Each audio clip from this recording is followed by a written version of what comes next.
사랑의 맘 녹여주사 사랑을 하게 하소서.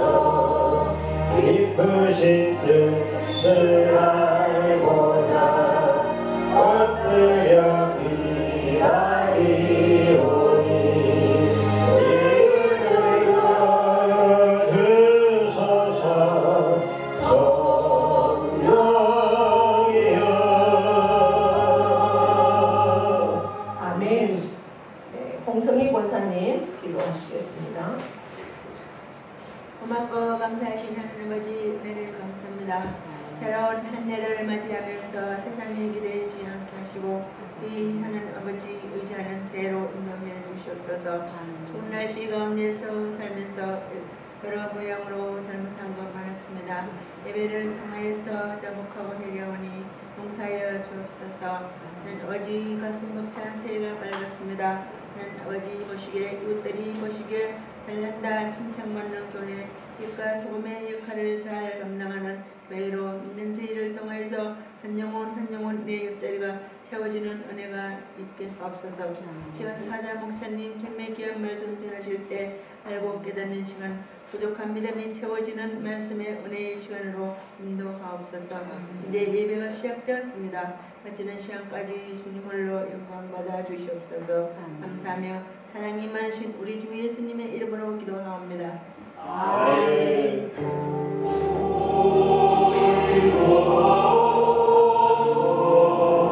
공원 찬송 270장입니다.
오늘도 주님의 거룩하고 복된 날을 허락하셔서 우리가 사모함으로 주님 앞에 왔습니다. 내게 주실 진리를 사모합니다. 내게 주실 은혜를 사모합니다. 내게 주실 하나님의 놀라운 사랑을 다시 한번 확증하기를 원하며 믿음으로 아버지 앞에 왔습니다. 우리의 사모하는 그 마음을 하나님 받아주시고 이 시간 하늘을 열고 참으로 한 10년 가운데 성령으로 충만케 하셔서 참으로 이미 죽었던 저희들을 살리기 원해서 이 땅에 오셨고 생명까지 내어주신 그 주님의 사랑으로 충만케 하셔서 예수 사랑 그 생명으로 아버지 하나님의 정인된 삶을 살기를 원하며 나아가는 사랑하는 모든 신령들에게 한없는 은혜와 한없는 진리로 충만케 역사하여 주실 하나님을 기대합니다. 오늘도 기대하는 사모하며 나아가는 모든 신령들에게 아버지 하나님 하늘문을 여시고 복의 복을 더하여 주시옵소서. 아버지 하나님 참으로 나의 모든 삶이 하나님의 것임을 다시 한번 고백하며 여기까지 인도하시고 앞으로 주님 앞에 서는 그날까지 변찮는 주님의 사랑으로 나를 인도하실 그 하나님을 찬양하며 오늘도 믿음의 고백으로 신앙의 고백으로 올려드리는 수입의 11조가 있습니다. 하나님 아버지 기억하여 주시고 받아주시고 그 중심의 말씀의 확증대로 참으로 믿음대로 아버지 하나님의 놀라운 약속의 복들을 누리는 영혼과 그 삶이 되어지도록 복의 복을 더하여 주시옵소서. 선교의 예물을 드립니다. 감사의 조건들을 따라서 아버지 앞에 감사의 예물을 올려드립니다. 주일의 예물을 드립니다. 하나님 앞에 올려드리는 그 손길들 하나님 일일이 기억하여 주시고 믿음대로 되어지는 복들을 누릴 수 있도록 역사하여 주시옵소서. 그리하여서 참으로 하나님 나라를 세워가며 참으로 하나님의 자녀로서 이 땅 가운데 참으로 하나님의 놀라운 그 사랑의 손길들을 아버지 하나님이여 받았음에 참으로 누리며 그 아버지 하나님의 뜻을 전하며 뜻을 이루며 하나님의 꿈이 내 꿈이 되어서 하나님 영혼들을 구원하는 일에 아버지 하나님의 아낌없이 쏟아 남는 물질을 채우시고 누르고 흔들어 아버지 하나님의 놀라운 사역들을 감당할 수 있도록 역사하여 주시옵소서. 하나님께 주신 것으로 하나님 나라를 세워가는 일에 아버지 앞에 온전히 헌신하는 영혼들마다 그 손길들마다 자손 만대의 복을 누리며 하나님이 함께 하시는 귀한 가정들로 아버지 하나님 복의 복을 더하여 주실 것을 믿고 감사를 드립니다. 아버지 하나님 후원하고 선교하고 구제하고 나누며 참으로 아버지 하나님의 뜻을 이루는 귀한 아름다운 놀라운 그것들로 아버지 하나님 역사하여 주시옵소서. 그 가뭄에도 하나님께서 믿음으로 그릇을 준비하고 나아갔을 때 아버지 하나님 그 아버지 하나님 엘리야의 종을 아버지 하나님 내가 먹고 죽으려고 해도 아버지 단 한 줌의 그 아버지 하나님 소금 한 줌 있는 그것을 종을 대접했을 때 하나님은 참으로 그릇마다 아버지 하나님은 그 밀가루 독이 끊어지지 아니하고 아버지 하나님이여 기름병이 마르지 아니하도록 하나님께서 채워주셨던 것을 우리가 압니다. 하나님의 놀라운 역사들을 경험하는 우리 모두가 되어지도록 은혜 베풀어 주시옵소서. 그러한 기적의 주인공이 되기를 간절히 원하며 예수 그리스도의 이름으로 축복하며 기도하옵나이다. 아멘. 오늘 교회 소식은 주부를 참고해 주시고요. 우리가 이제 지난 주일에는 4.28 초청잔치를 위해서 우리 전도용품 가지고 갔었죠. 우리 박명자는 집마다 가서 내가 전해드리라고 했는데 했어요? 그거 가지고 있으면 안 되는데 그거는 이제 어제 하루 종일 잤다고 했잖아. 어제 그렇게 날씨가 좋을 때 집마다 가서 안녕하세요. 교회 오세요 이렇게 전화 주는 거예요. 알았죠? 꼭 반드시 줘야 돼요. 오늘도 가져가서 이번 주 안에는 꼭 줘야 돼요. 잠만 자지 말고. 네? 알았죠? 그러면 하나님이 매우 기뻐하시고 우리 명자 명미 암달도 하나님 축복하시고 좋은 또 믿음의 배우자도 만날 줄 믿습니다. 네. 예. 제가 지난 주일에 나가보니까 아이고 우리 회관에도 또 누가 주던데요 이런 분도 계시더라고요. 그래서 하여튼 가지고 가신 것들 열심히 나누십시오. 그래서 우리 청계 그죠 428 안에 다 나눠야 됩니다. 그래서 열심히 해줬다고 너무 후기로도 내놓으려고 받았다고 돌라고 했어요. 네, 또 요번 주도 가져가셔서 드리셔요. 매주 드리셔서 4월 28일 날 이거 받고 예수 믿고 교회 오라고 그 말을 잊지 말고 그렇게 그렇게 좋겠다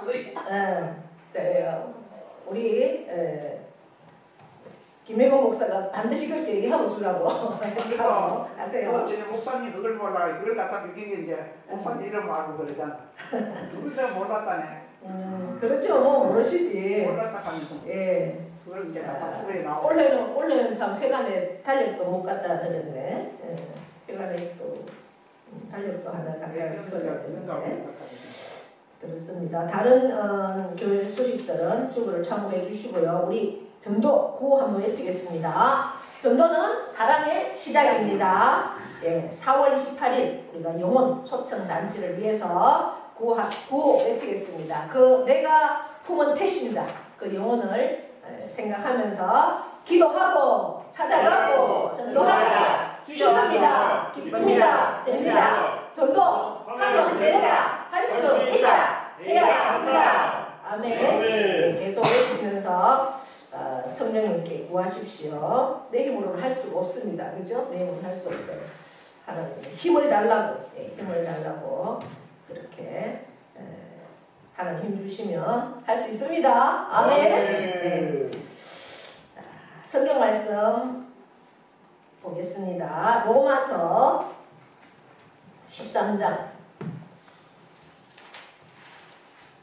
8절로 14절입니다. 자, 교독합니다. 피차 사랑의 빚 외에는 아무에게든지 아무 빚도 지지 말라.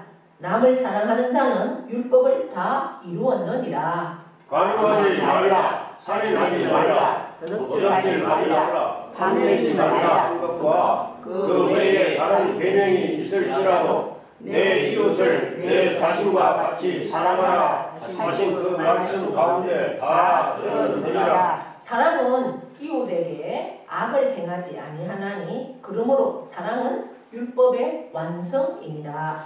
또한 너희가 이 시기를 알거니와 자다가 깰 때가 벌써 되었으니 이는 이제 우리의 구원이 처음 믿을 때보다 가까웠습니다. 밤이 깊고 낮이 가까웠으니 그러므로 우리가 어둠의 일을 벗고 빛의 갑옷을 입자. 낮에와 같이 단정히 행하고 방탕하거나 술 취하지 말며 음란하거나 호색하지 말며 다투거나 시기하지 말고 함께 읽습니다. 오직 주 예수 그리스도로 옷 입고 정욕을 위하여 육신의 일을 도모하지 말라. 아멘.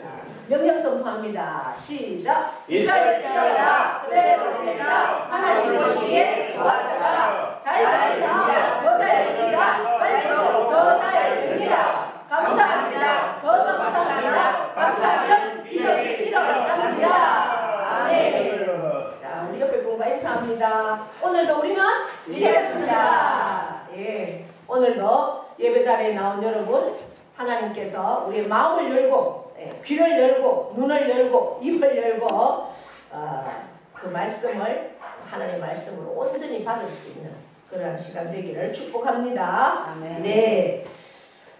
우리가 지금 계속해서 로마서 말씀을 보고 있습니다. 오늘은 로마서 13장 8절까지 왔습니다. 우리가 지난 시간에 13장 1절부터 7절까지 말씀에 대해서 들었습니다. 지난 시간에. 예. 국민은, 한 국가에 속한 국민은 국가에 대한 의무가 있다. 그런 말씀을 우리가 지난 시간에 묵상을 했습니다.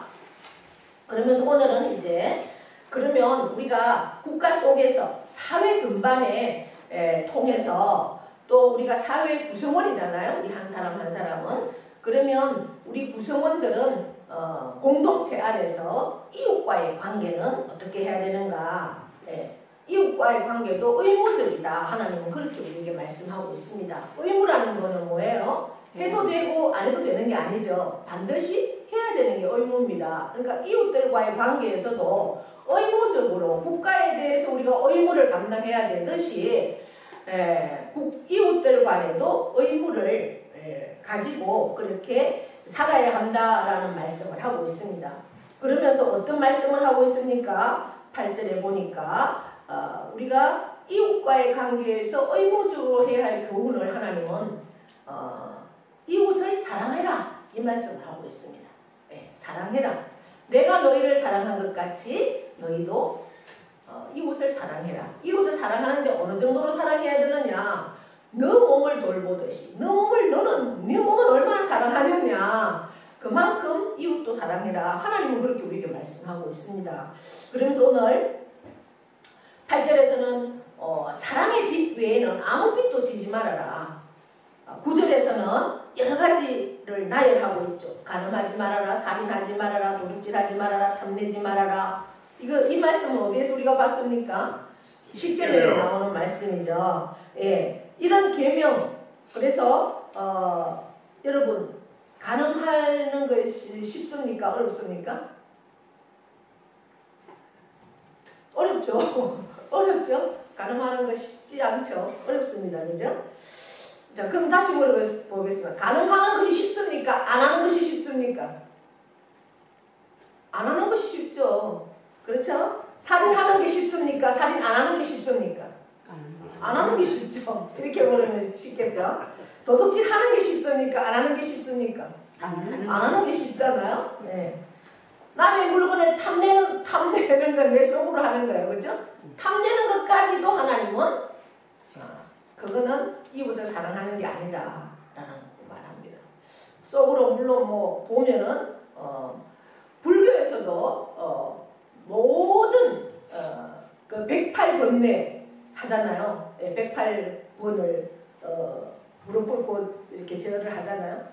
그러면서 내 죄를 이렇게 씻어 나가는데 108번 절을 하면서 그 108번뇌의 가장 밑바탕에 있는 게 뭐겠습니까? 욕심이랍니다. 불교도. 근데 우리도 그러잖아요. 욕심이 잉태한즉 죄를 낳는다고. 죄의 가장 밑바탕은 욕심이에요. 그러니까 우리 인간은 본능적으로 욕심이 탐내는 게 깔려 있다라는 거죠. 그런데 그것도 하지 말아라. 왜? 이웃을 사랑하면 안 할 수 있다. 그렇게 하는 겁니다. 그렇게 말씀을 하면서 사랑은 율법의 완성이다.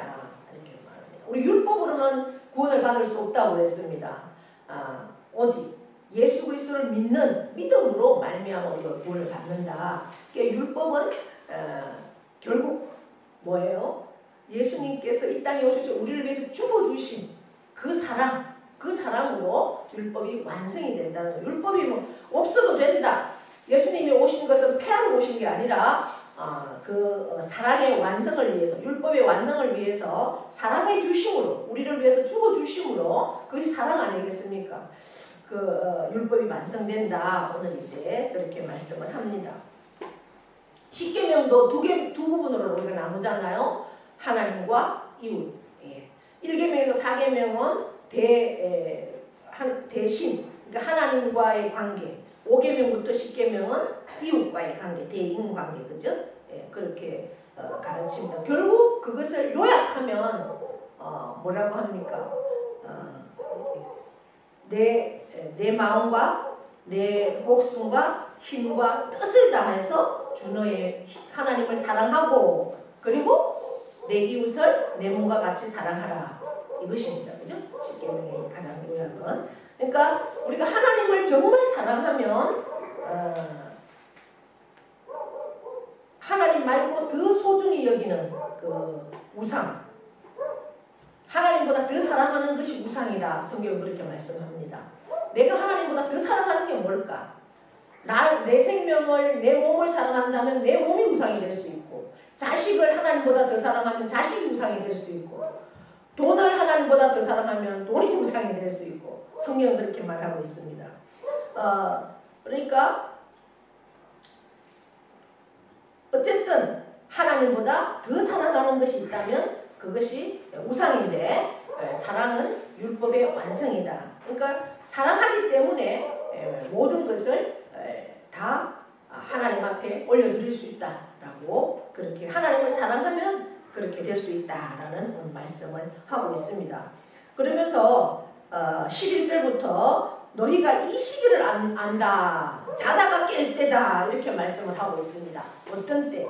자다가 깰 때라고 그렇게 말을 하고 있는데, 그러면 이 때가 어떤 때일까? 바로 이제 종말의 때를 말씀하는 거죠. 우리가 구원을 받은 사람은 늘 예수님이 오실 때를 기다리고 있다라는 겁니다. 우리는 우리 하루하루가 살아가는 한 날 한 날이 내게 주어진 하나님의 선물이고, 또 나를 통해서 하나님의 뜻을 이루기를 원하시는 그러한 하나님의 계획이 있기 때문에 우리의 생명을 하루라도 두신다. 오늘 그렇게 말씀을 합니다. 자다가 깰 때가 되었다. 그리고 12절에는 밤이 깊고 낮이 가까웠다. 그렇기 때문에 우리는 어두움의 일을 벗고 빛의 갑옷을 입자. 이렇게 말씀을 합니다. 그러니까 이때는 어떤 때나 위기의 때. 오늘 내가 존재하고 있는 이 사회가 단순한 그러한 사회가 아니라는 거죠. 위기의 사회입니다. 우리를 계속해서 하나님 앞에 말씀대로 살기를 어렵게 만드는 그러한 상황 속에 있다는 겁니다. 그런데 어느 날 갑자기 하나님은 나를 부르실 때가 있다는 거죠. 우리가 태어날 때는 준비가 되죠. 10달 동안 어머니 뱃속에서 그 10달을 채워야만 태어납니다. 내가 나오고 싶어도 나올 수가 없죠. 때가 분명히 정해져 있습니다. 그러나 이 세상을 떠날 때는 아무도 그 때를 알 수 없습니다. 하나님 외에는 알 수 없습니다. 어느 날 호련히 우리가 오늘 밤도 될 수 있고 언제인지는 알 수 없지만 호련히 주님 앞에 설 그때 우리의 삶을 결산할 때 그때가 반드시 온다라는 거죠. 주님의 심판대 앞에 우리가 설 그때 우리는 부끄러운 존재로 정말 하나님 앞에 내 삶을 결산할 때 부끄러운 존재로 나타나지 말고 정말 하나님 앞에 감사함으로 설 수 있는 그러한 모습이 되려고 하면 우리가 생명이 있을 때, 이 땅에 살아있을 때 그것은 우리에게 준 하나님의 놀라운 시기죠. 하나님 앞에 설 수 있는 그때를 준비하는 시간이라는 사실들을 기억하면서 하루하루 말씀 앞에 또 하나님의 놀라운 뜻 가운데 겸손히 설 수 있는 저와 여러분 될 수 있기를 바랍니다. 그러면서 부끄러운 옷을 벗어버려야 한다. 부끄러운 옷을 벗어버리고 빛의 갑옷을 입어야 한다. 빛의 갑옷은 결국 어떤 옷입니까? 14절의 말씀처럼 주 예수 그리스도로 옷 입어라 이 말씀이죠. 빛의 갑옷은 어둠의 모든 세상적인 그러한 세상 속에 있던 내 육신의 옷을 벗어버리고 빛의 옷을 입어라 그렇게 말씀을 합니다. 그러면서 여러분들 옷이라고 하면은 여러 가지 옷이 있잖아요. 14절에 예수 그리스도 옷 입고 정욕을 위하여 육신의 일을 도모하지 말아라 이렇게 합니다. 그러니까 결국 그리스도로 옷을 입어라. 여러분 옷은 옷이 다르겠다. 정말 옷을 똑같은 사람인데도 옷이 다른 거에 따라서 모습이 달라 보이죠. 그래서 옷은 삶의 표현이라고 합니다. 그러니까 옷은 여러 가지 의미가 있죠. 우리가 일을 할 때는 일복을 입어야 됩니다. 그죠? 그런데 일을 하러 가는 사람이 뭐 정장을 입고 간다. 일을 할 수가 없죠. 그러니까 일을 할 때는 일할 수 있는 옷을 입어야 되고, 그래서 그 옷에 따라서 우리 모습이, 행동이, 또 마음가짐이 달라진다는 거죠. 일복을 입으면 일할 수 있는 자세가 되는 거고, 그 다음에 좀 뭔가 섹시한 옷을 입으면 마음도 그렇게 느껴진다는 거죠. 정장을 입으면 사람이 어떻게 해요? 단정해진다는 겁니다. 그렇기 때문에 좀 뭐 잠옷을 입고 집에 들어가서 편한 옷으로 가려면 좀 릴렉스해지겠죠. 몸이 편한 마음도.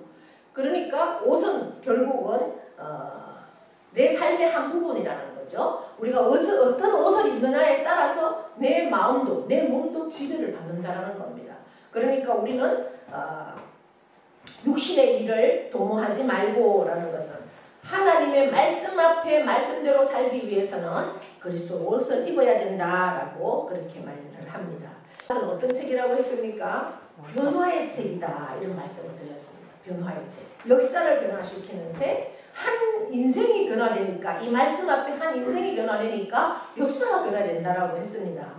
이제 538년쯤에 그 이탈리아의 북아프리카 출신의 한 청년이 마니교라는 이단에 빠졌습니다. 이 마니교는요 굉장히 방탕한 성도 문란한 이제 그러한 이단이었죠. 그래서 본능적으로 그냥 살아도 된다 뭐 이렇게 하는 이단입니다. 그러니까 만이교에 빠진 사람들은 뭐 마음 놓고 죄를 편안하게 짓는 겁니다. 죄의식 없이 죄를 짓는 거죠. 그 중에 한 사람이 누군가 하면 아우구스트 성 어거스틴입니다. 굉장히 이 사람은 또 머리도 좋아서 수사학을 전공하고 수사학 이제 교사가 되어서 수사하는 말을 잘하는 웅변 이런 걸 굉장히 말을 잘하니까 아주 뭐 자기의 그러한 저질적인 행동을 또 부도덕한 삶들을 논리적으로 합리화시키면서 그렇게 이제 변증했던 그러한 사람이죠. 그런데도 그의 양심까지는 그렇게 편할 수가 없었던 것 같아요. 죄를 지으면서도 늘 양심 한 구석에 허탈하고 불안하고 공허했던 그러한 마음이 있었습니다. 그 근본 마음은 그 양심은 어디에서 왔을까요? 그 어머니가 이 영혼을 놓고 계속해서 기도했던 거죠. 특별히 집중적으로 9년 이상 기도했습니다. 그럼에도 이 아들이 돌아오지 않고 너무나 방탕한, 그러니까 이 어거스틴이 굉장히 영리했던 것 같아요. 어릴 때부터. 저렇게 영리하고 똑똑한 아이가 하나님 앞에 쓰임받으면 얼마나 귀하게 쓰임받을 텐데, 그래서 어머니가 너무나 마음이 아팠던 거죠. 하나님 앞에 돌아오지 못하고 그렇게 인생을 낭비하는 그 육신적인 삶을 사는 모습을 보고 계속해서 눈물 흘리면서 저 영혼을 하나님 앞에 돌아오게 해달라고 계속해서 기도했던 모니카. 그 어머니의 기도 때문에 어느 날 이제 아이들이 놀고 있는 소리를 듣죠. 톨레레게 라틴어로 집어들어 펴서 읽으라 이 말이에요. 책을 들어 펴서 읽으라. 그 말씀, 그 아이들이 노는 그 노래소리가 그의 가슴을 꽝 칩니다. 그리고 그 소리를 듣고 자기도 모르게 이 성경으로 마음이 갔고 성경을 들고 폈습니다. 그런데 오늘 그 성경을 딱 펴니까 어떤 말씀이 있느냐, 13장 11절로 14절의 말씀이 딱 눈에 들어왔습니다. 오늘 13절 한번 읽어볼까요? 낮에와 같이 단정히 행하고 방탕하거나 술 취하지 말며 음란하거나 호색하지 말며 다투거나 시기하지 말고 14절 오직 주 예수 그리스도를 옷 입고 정욕을 위하여 육신의 일을 넘어가지 말라. 아멘. 그 11절부터 14절 이 말씀을 읽고 이 말씀 앞에 꽝 머리를 맞고 정신이 확 쩍들기 시작합니다. 그래서 정말 그 어린 시절에 교회에 가서 자기의 입술로 하나님을 찬양하는 그 예수님, 그 자기 어머니가 사랑하고 예수 앞에 다시 돌아와서 죄를 회개하고 정말 그 하나님의 일꾼이 되기를 그러한 모습으로 날마다 기도했던 그 어머니의 기도가 떠올라지면서 그는 그 자리에서 꼬꾸라져서 하나님 앞에 철저한 회개를 하고 하나님 앞에 돌아옵니다. 그리고 그리스도의 위대한 제자가 되어서 정말 사회를 개혁하고 역사를 개혁하는 성자가 붙는 성 어거스틴이 되죠. 그 말씀이 바로 오늘 13장 11절로 14절의 말씀입니다. 이제 우리가 하나님의 백성답게 살기 위해서는 또 구원받은 사람답게 살기 위해서는 그리스도인 예수쟁이처럼 살기 위해서는 말씀을 읽고 말씀에 합당한 삶을 우리가 살 수 있도록 내 자신의 삶을 내 자신이 책임질 수가 없죠. 그렇기 때문에 늘 말씀과 기도로 변화되어서 변화된 모습으로 사회를 변화시키는, 또한 내 힘으로는 할 수 없는 이웃 사랑을 하나님 안에서 그 성령의 능력으로 사랑하고, 사랑의 시작이 뭐다? 전도라는 거죠. 우리 주보에 그렇게 되어 있잖아요. 전도는 사랑의 시작입니다. 이웃을 사랑하는 마음, 내가 가장 사랑하는 가족, 그 사랑의 표현이 전도입니다. 그 영혼이 구원받지 않고 지옥 간다고 생각해 보십시오. 얼마나 끔찍합니까? 계속해서 내가 기도해야 되고 그 영혼을 놓고 그리고 계속 전해야 합니다. 그러면 내 하나가 변화되면 우리 사회도 반드시 변화될 것입니다. 밤이 깊고 낮이 가까웠으니 그러므로 어둠의 옷을 벗고 빛의 갑옷을 입는 저와 여러분 되기를 축복합니다. 예, 오늘 그래서 지난주에 광고를 하셨습니다. 했습니까? 말씀을 안 듣고는 또 안 돼서 제가 말씀을 짧게 하고요. 지금 40분인데 한 15분 정도입니다. 15분에 잘랐어요. 예, 15분에 잘라서 손영보 목사님 그 전도하는 그런 메시지를 우리가 한번 같이 보고 도전받고 그렇게 하도록 하겠습니다. 일단 뭐 지금 제가 하는 이야기는 일반적으로 여러분들이 한 번도 들어본 일이 없는 실제입니다. 그래서 저희 교회가 여러분 한번 보세요. 우리 오늘 여기에 모인 이 사람의 한 반 정도 되는 사람보다 더 많은 사람이 매년 예수를 믿고 세례를 받는다. 이런 시골 교회에서 그게 가능할까? 사람들은 말로 하면은 그 불가능하다 그러고 어떤 사람은 뻥친다 그러고 이렇게 이야기를 해요. 여러분 이 숫자가 적은 숫자가 아니잖아요. 그런데 이 많은 사람들이 100명도 안 되는 이 시골에 있는 이 교회에서 1년에 1000명이 되는 사람이 세례를 받고 구원을 받는다.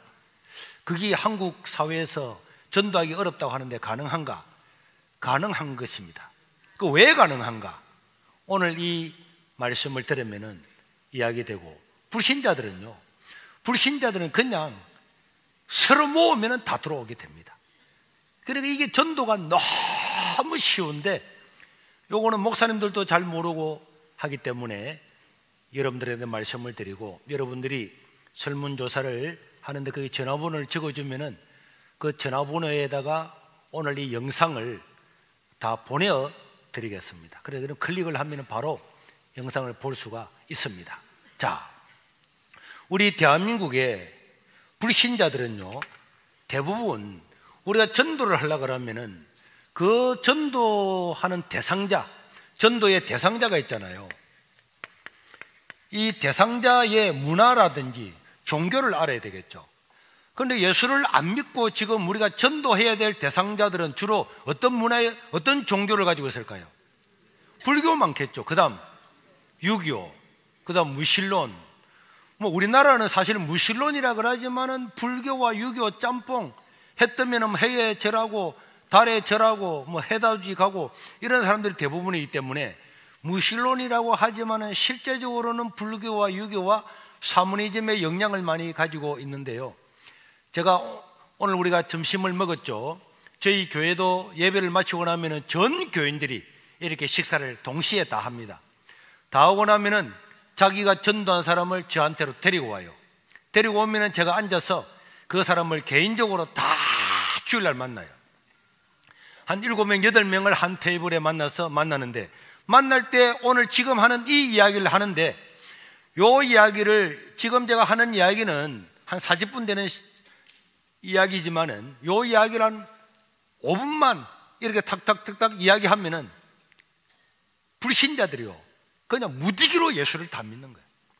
스님도 예수를 믿고 뭐 기적이 일어나는데, 요것을 오늘 여러분들한테 간단하게 설명을 해주는데, 이 설명한 것을 목사님들은 한 2분만 들으면은 불신자를 만나면은 바로 전도할 수 있습니다. 그리고 여러분들 집사님, 근사님, 장로님들, 평신도들도 한 2-3번 듣기만 들어도 불신자를 만나면은 전도를 해서 그냥 무디기로 평생을 절해서 그렇게 열심히 불교를 믿고 석가모니를 믿고 말만 하면은 우리가 주의하듯이 나무아미타불 했던 사람들이 평생 믿었던 그런 자기의 종교가 한꺼번에 5분 만에 다 무너져 버리는 거예요. 여러분들이 들을 때는 야, 저 목사가 상당히 좀 뻥이 심하다 이렇게 생각할 수가 있을 건데, 지금 제 이야기를 들으면은 어떻게 해서 이 세계로 교회가 쉽게 복음을 전해서 전도할 수 있는가 하는 것을 여러분들이 알 수가 있을 겁니다. 그러니까 적을 내용은 하나도 없습니다. 네, 뭐 자료가 어디 있느냐? 네, 이게 자료입니다. 여러분들에게 이 영상을 핸드폰으로 보내준다고 그랬습니다. 자, 공자와 유교에 관한 이런 배경을 가진 사람은 제가 설명을 하죠. 제가 세신자들이 이렇게 가지고 들어오면은 뭐 유교, 불교 믿다가 낙심했다 이렇게 하면 그걸 보고 설명을 하는데, 요거는 조금 길게 하는 거고, 여러분들은 제가 실제로 만날 때는 한 2분 정도만 해요. 그래도 사람들이 다 믿어요. 불교도 제가 여러분들이 한 20분 할 건데, 이 20분을 그냥 한 5분만 해도 사람들이 다 믿어요. 절에 주지 스님도 5분 만에 목사님 바로 믿습니다. 그 실제로 제가 보여줄 겁니다. 자, 여러분, 유교의 창시자는 누굽니까? 공자죠. 유교의 창시자는 공자인데요, 공자는 중국의 춘추 전국 시대에 논나라에서 태어나서 논나라에 우리 같으면 국무총리, 재상이 되었습니다. 그래서 공자는 자기가 이 사회를 올바르게 이끌어가기 위해서 노력을 했지만은 사람들한테 시기와 배신을 당함으로 결국 자기의 뜻을 이루지를 못했어요. 그래서 공자는 이날에 가서 나를 좀 서주세요, 전날에 가서 서주세요 했지만 사람들이 공자를 싫어하는 사람이 다 반대해서 결국은 공자는 절망을 하게 되고, 이렇게 할 바에는 차라리 후배들을 후진양성을 해야 되겠다, 이래서 사람들을 모아서 가리키는데 전념을 했죠. 그래서 공자가 살아있을 때에 이야기했던 그 내용, 우리 예수님이 살았을 때에 어떤 일을 했는가가 마태, 마가, 누가, 요한복음에 기록된 것과 마찬가지로 공자의 모든 언행을 기록한 것이 논어입니다. 논어. 그런데 이 논어 4편 8절에 보면은 내가 아침에 도를 깨달으면 저녁에 죽어도 좋겠다. 제자들이 와서 선생님 인생이 무엇입니까? 죽고 나면 어떻게 되겠습니까? 이래 물을 때마다 공자님은 내가 그런 도를 깨달으면 내가 저녁에 죽어도 한이 없겠다. 나는 구원자도 아니고 나는 그런 걸 모른다. 그래서 공자는 인과 어려서 세상을 다스려야 된다, 그렇게 믿었지만은 공자님은 자기 자신이 한 번도 나를 믿으면 뭐 어디 공자가 어디 나를 믿으면 간다 이런 말을 안 했잖아요. 사실 유교는요 종교가 아닙니다.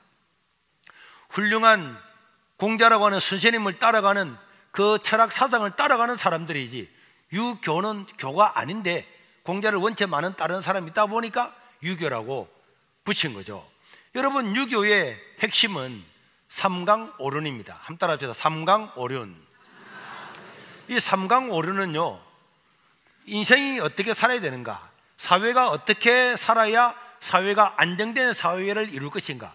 공자는요 황제한테 인정을 받아서 국무총리가 되어가지고 자기가 뜻을 펼치려고 했는데 못했지만은, 공자는 자기가 만약에 세상을 다스리면 이렇게 다스려도 되겠다고 삼강오륜이라고 하는 핵심을 만들었는데, 이 삼강오륜이 뭡니까? 아들은 누구를 섬기고 아버지를 섬기는 것이 근본이고, 신하는 임금을 섬기는 것이 근본이고, 아내는 남편을 섬기는 것이 근본이다. 이게 삼강입니다. 이건 오늘날 이 말을 하면요 돌려쳐서 죽이려고 할 겁니다. 삼강오륜. 그래서 서울대 교수가 이런 책을 썼잖아요. 공자가 죽어야 나라가 산다 그랬잖아요. 그 다음에 오륜이 뭡니까? 5가지 윤리인데요, 임금과 신하는 의가 있어야 되고, 아버지와 아들은 친함이 있어야 되고, 남편과 아내는 분별이 있고, 어른과 아이는 차례가 있고, 벗과 벗은 믿음이 있어야 된다. 한마디로 말하면은 여자는 남자에게 뭐 해야 되고 순종해야 된다. 다 그 차별이 있는 거다. 어린아이들은 노인을 공경하고 그게 따라야 된다. 신하는 임금한테 순종을 해야 된다. 쉽게 말하면 이거는 가진 자, 통치자를 위해서 만든 사회 덕목입니다. 오늘날 이 공자는 완전히 거꾸로 된 거죠. 오늘날 세계에서 이 삼강오륜을 이야기했다가는 목사님도 교회에서 맞아 죽을 겁니다. 이 삼강오륜은요 그냥 그 당시 춘추 전국 시대에 그 당시에 공자가 뜻을 펼치려고 황제한테 가져와서 나를 만약에 국무총리로 삼아주시면은, 재상으로 삼아주면은 이런 정치를 하겠습니다 했던 그 덕목이 삼강오륜입니다. 그렇기 때문에 이것은 종교가 아닌 거죠. 그런데 유교는요 제사를 지냅니다. 원래는 불교가 제사를 지낸 게 아니고 유교가 제사를 지냈죠. 유교가 제사를 지냈는데 유교는요 종교가 아니잖아요. 공자님 자기 자신이 어릴 때에 고향을 떠나서 이렇게 정치에 입문을 하다가 나중에 돌아와 보니까 부모님이 다 돌아갔습니다. 밥 한 끼 대접해 주지 못한 게 너무 안타까워서 상을 차려서 그 기일에 절을 하고 부모님께 했더니 이것이 제사의 시초인데 이거는 사람들이 보니까 야, 참 좋다. 그래서 받아들인 거지. 제사는 종교가 아닙니다. 그러니까 유교는 한마디로 말하면 종교의 개념이 아닙니다. 그러면 이제 중요한 거는요, 석가와 불교입니다. 자, 정신 차리고 잘 들으면은 불신자들을 무디기로 그냥 바로 구원을 시킬 수가 있습니다. 왜냐? 천하 인간의 구원받을 이름은 예수님밖에 없는 줄로 믿습니다. 그러니까 예수님 말고는 가짜인데 이 가짜를 사람이 몰라요. 오늘 여러분들이 이것을 알게 되면은 이야, 세상에 불교 믿는 사람 만날 때마다 물어보십시오. 한마디만 딱 물어보십시오. 다 그냥 평생 믿었던 불교 다 깨집니다. 다 깨져요. 제가 이 이야기를 하고 나니까 우리 교회 같으면은 불교는 포교사가 있거든요. 우리 교회 같으면 전도사님이죠. 포교사가 한 사람 왔는데 이거 한 2분 3분 이야기했더니 목사님 진짜입니까? 아니 당신이 불교니까 찾아가서 스님한테 물어봐요. 그래서 불당에 가서 절을 하는데 야, 이 가짜인데 아닌데 이래가 그 다음 주 왔더라고. 그래서 세례를 줬다니까. 세례 받을 때 이런 일은 너무 많아요. 여러분, 석가모니는 인류의 위대한 스승입니다. 지금 이제 불교 이야기하는 거예요. 자, 석가모니는 지금 인도의 지금의 네팔 지역에서 태어났습니다. 우리 사진을 보면은 저 우리나라를 거쳐서 중국을 거쳐서 저게 저게 이렇게 동그라미 저 색깔 칠해놓은 거 있죠? 연두색, 파란색. 저게 인도고요. 히말라야 산맥, 중국과 인도를 가로지르는 저 히말라야 산맥에 네팔이라고 하는 조그마한 나라가 있는데 저 네팔 지역의 카필라 왕국에서 석가모니가 태어났습니다. 석가모니는 그 당시에 인도는 지금도 그렇지만 다 힌두교를 믿는 힌두교 교인이 석가모니도 힌두교 교인이고 인도 사회는 전역이 힌두교였어요. 그런데 힌두교 사람들은 도를 깨닫기 위해서 출가를 내서 거기서 몇 년 동안 다 도를 깨닫는 것이 전통이었습니다. 그런데 이 석가모니도 카필라라고 하는 조그마한 왕국의 왕자로 태어났는데 이 왕자로 태어난 석가모니는 29살 되는 해에 큰 고민을 가지게 되는 거죠. 자, 인간에게는 불교에는요, 인간이 108가지의 번뇌가 있다고 생각하는 거예요. 인간의 번뇌를 다 따져보니까 몇 개 있다고요? 108개. 이 108번뇌라고 그러는 거죠.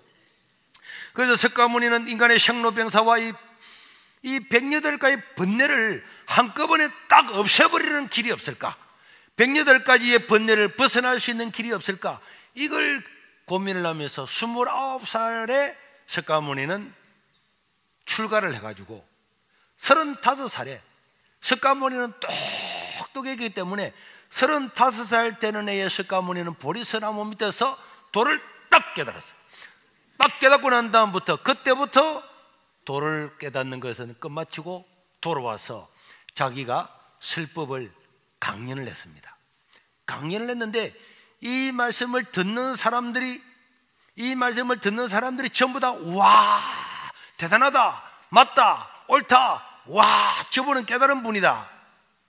그래서 석가모니를 다른 말로 뭐라 부르죠? 부처라 그래요. 부처. 산스크리트어로서 부처라고 하는 말은요, 그 나라 말로 부처라고 하는 말은 깨달은 분, 깨달은 분 이런 뜻입니다.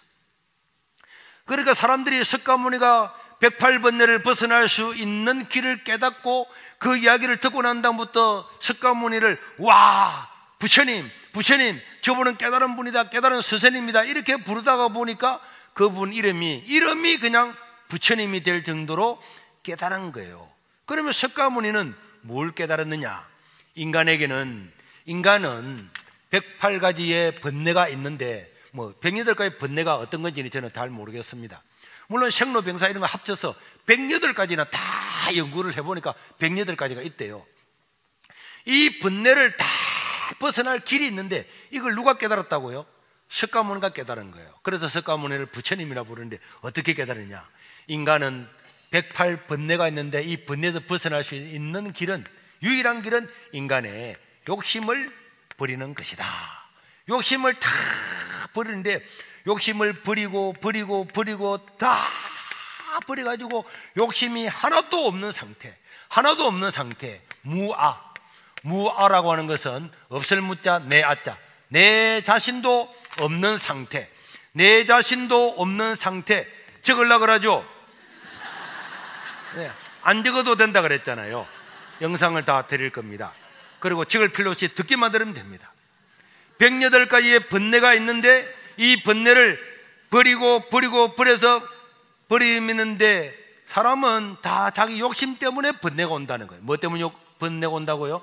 욕심 때문에. 야, 이러다 보니까 사람도 이게 절인가 이렇게 생각하겠는데, 제가 절에서 공부해서 목사가 됐다는 걸 여러분들은 알고 계시죠? 네. 그래서 오늘 소영모 목사님이 강의한 거 뭐뭐에 대해서 했습니까? 유교.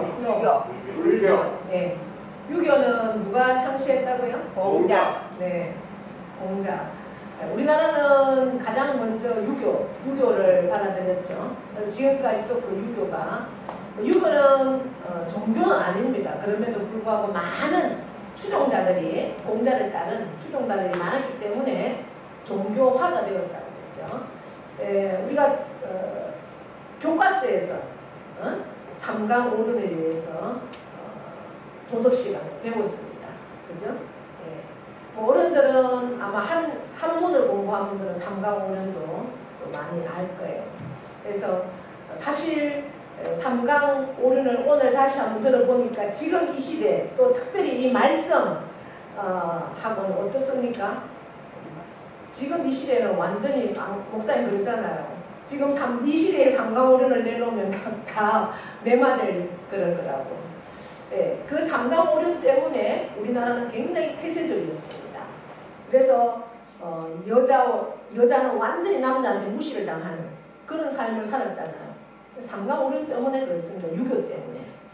예. 그래서 여자는 공부도 하면 안 되고, 뭐든지 남성 우위 사상, 유교 때문에 그런 거죠. 얼마나 그러나 기독교가 들어오고 나서 그게 이제 완전히 바뀌었죠.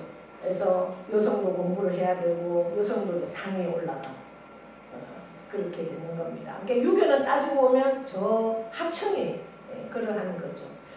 지금 제일 우리나라의 유교적인 문화 때문에 이제 그런 것들을 좀 많이 탈바꿈을 해가고, 우리나라도 지금 기독교 문화를 받아들여서 지금부터 130년 전이니까 5대째 믿는 가정들, 그런 가정들은 오늘 제가 어느 그 신문에 보니까 전국에 있는 대학교 총장, 대학교 이사장들이 다 모였는데 보니까 대학교 이사장들이 70%가 지금 종교가 뭘까요? 기독교. 그 다음에 대학교 총장들 60%가 종교가 뭘까요? 기독교예요. 기독교를 받아들인 가정들은 5대째 되면, 그렇게 얘기하잖아요. 3대째가 되면 4대째부터는 그냥 공꼴로 산다, 이런 얘기가 있어요. 그 5대에서 잘 믿고 정말 하나님의 말씀대로 산 가정들은 4대째만 되면 그냥 산다. 그만큼 다 잘 되어 있다는 거예요. 서울에도요, 가장 잘 사는 데가 어디입니까? 강남이에요. 서초구, 압구정동. 김준호 목사님이 예전에 서초구에 이제 전도하러 가고 콩나물 팔러 가보니까 한 집 건너 한 집 하나가 뭐가 붙어 있을까요? 아파트 대문에 교패가 다 붙어 있더라고요. 서울에 가장 잘 사는 집들은 그 아파트는요 지금 60억씩 이렇게 해요. 아파트 하나가. 그런데 다 뭐가 붙어요? 교패가 붙어 있더라고요. 못 사는 데일수록 지금도 절에잖아요. 절에.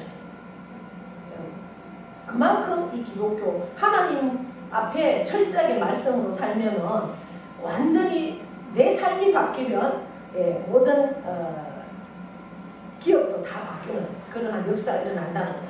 유교는 그러한 겁니다. 그러니까 제사에 대해서 고집하는 것들 결국 그건 뭐예요? 사람이 만든 거예요. 사람이 만든. 너 조상한테 잘해야 된다. 너 어른한테 잘해야 된다. 그런 거에 따른 거죠. 공자가 만든. 그 다음 우리가 나온 게 뭐예요? 불교잖아요. 불교는 석가모니가 창시자죠. 석가모니는 아주 유복한 그러한 왕자의 위치에서 태어났죠.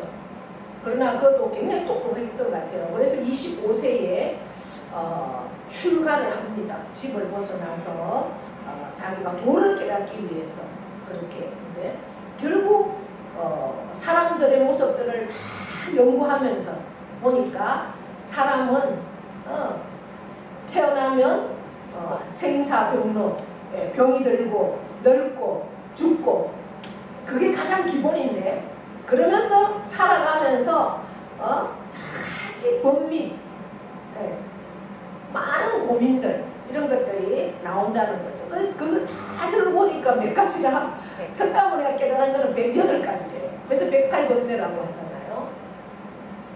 번민. 그래서 그것을 다 없애기 위해서 108 절을 하잖아요. 절에 가서 그거를 다 절에 가서 그렇게 절하는 게 뭐예요? 108가지의 번뇌를 다 없게 해달라는 그렇게 빌면서 절한다는 거죠. 그런데 결국 그것을 다 적어보니까 그것을 없애는 방법은 뭐라는 거예요? 방법이 뭐예요?